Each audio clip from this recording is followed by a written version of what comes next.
दिगंबरा दिगंबरा श्रीपादवल्लभ दिगंबरा दिगंबरा दिगंबरा श्रीपादवल्लभ दिगंबरा दिगंबरा दिगंबरा श्रीपादवल्लभ दिगंबरा दिगंबरा श्रीपादवल्लभ दिगंबरा दिगंबरा दिगंबरा श्रीपादवल्लभ दिगंबरा दिगंबरा श्रीपादवल्लभ दिगंबरा दिगंबरा दिगंबरा श्रीपादवल्लभ दिगंबरा दिगंबरा श्रीपादवल्लभ दिगंबरा दिगंबरा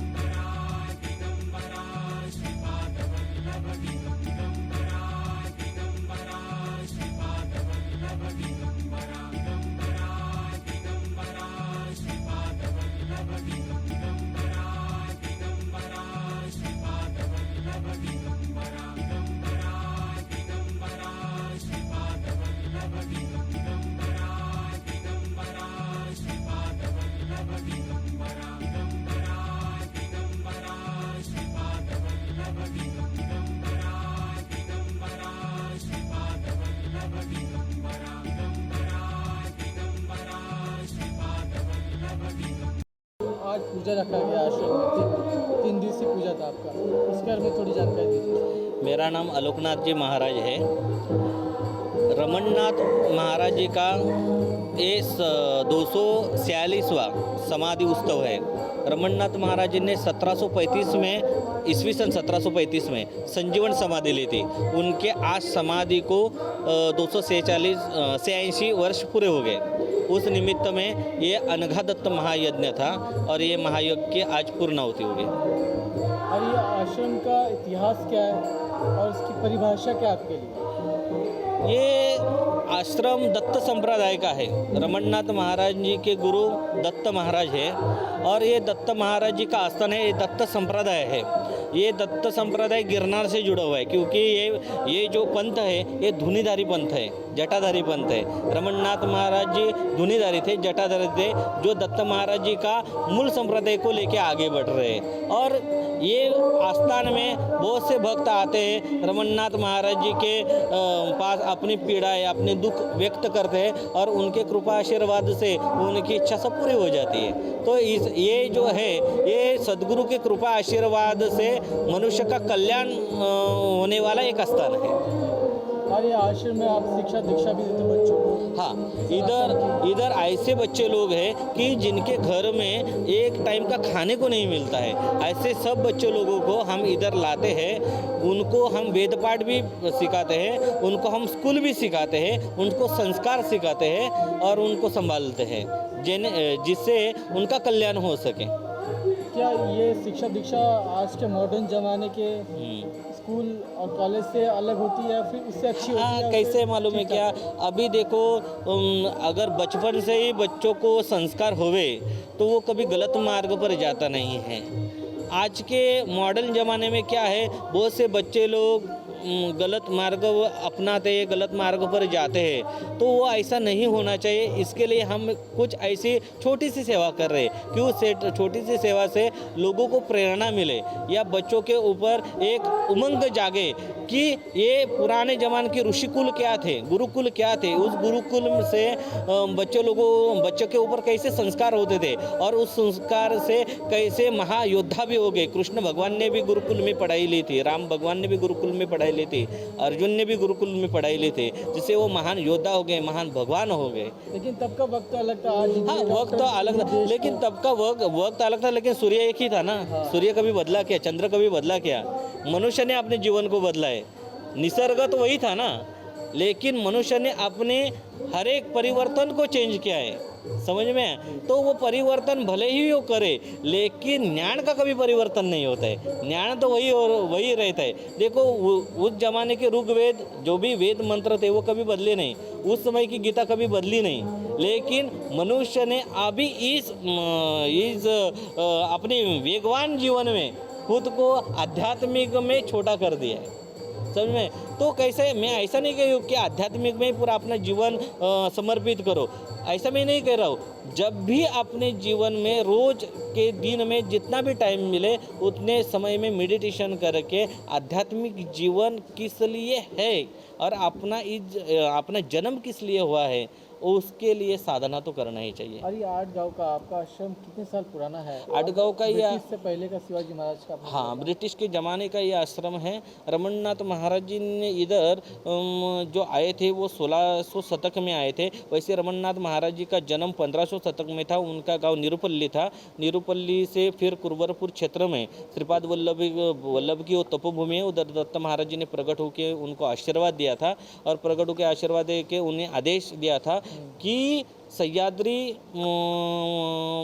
पर्वत, जो सह्याद्री पहाड़ है उसके नीचे जो भोगावती नदी बह रही है, उस भोगावती नदी के किनारे जाके तुम तपश्चर्या करो। फिर रमन्नाथ महाराज इधर आ गए। इधर उन्होंने 110 साल तपश्चर्या की और फिर ईस्वी सन 1735 में वार शुक्रवार उस दिन उन्होंने समाधि ली। जब उन्होंने समाधि ली तब उनका आयु था 140 बरस।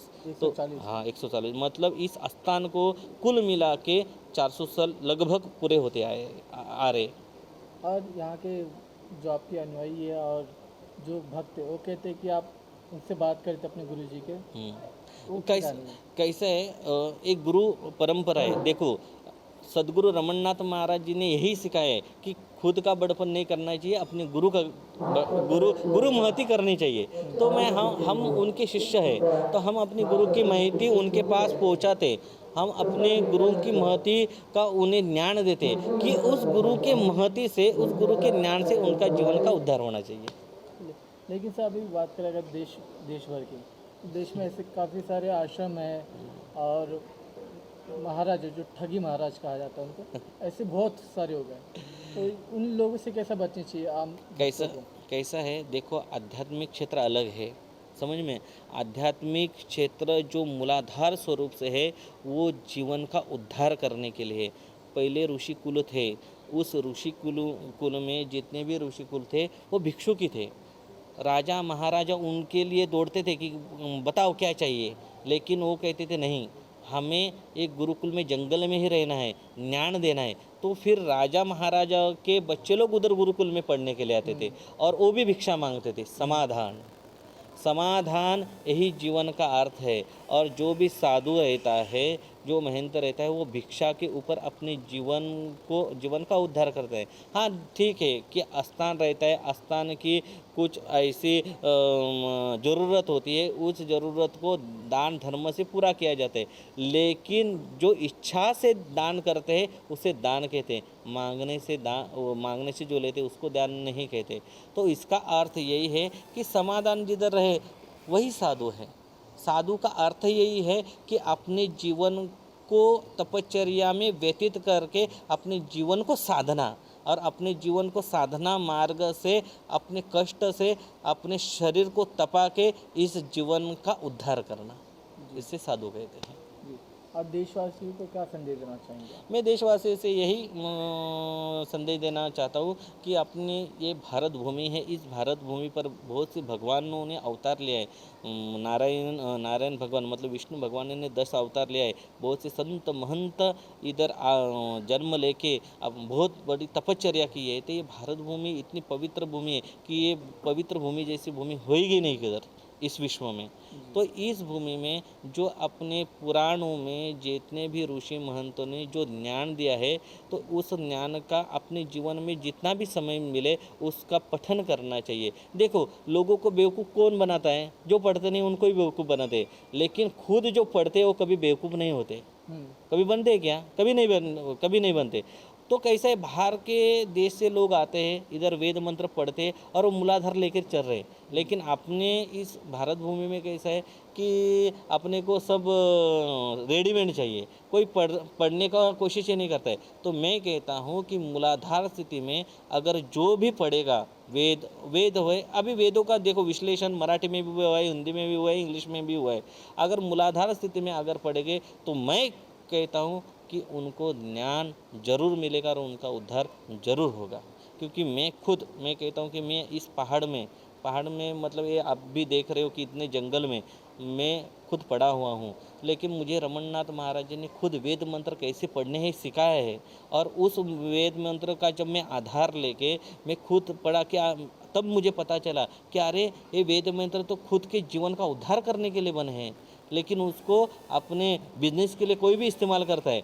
अभी कैसा भी है, डर के नाम से कोई भी किसी को कहता है कि नहीं अगर इनको आप दोगे नहीं तो ये साधु शाप देंगे। ऐसा कोई साधु नहीं होता है। साधु मनुष्य का हित ही करता है। कोई भी ऐसा साधु अहित करने वाला नहीं होता है, और जो अहित करने वाला होता है वो कभी साधु नहीं बनता है। तो साधु की व्याख्या यही है कि मनुष्य जीवन का उद्धार, और उसके लिए उसका जन्म होता है और उसके लिए वो जब जीवन व्यतीत करता है और अपने जीवन का वो पूरा महत्व रख के इस मनुष्य कल्याण के लिए कष्ट उठाता है।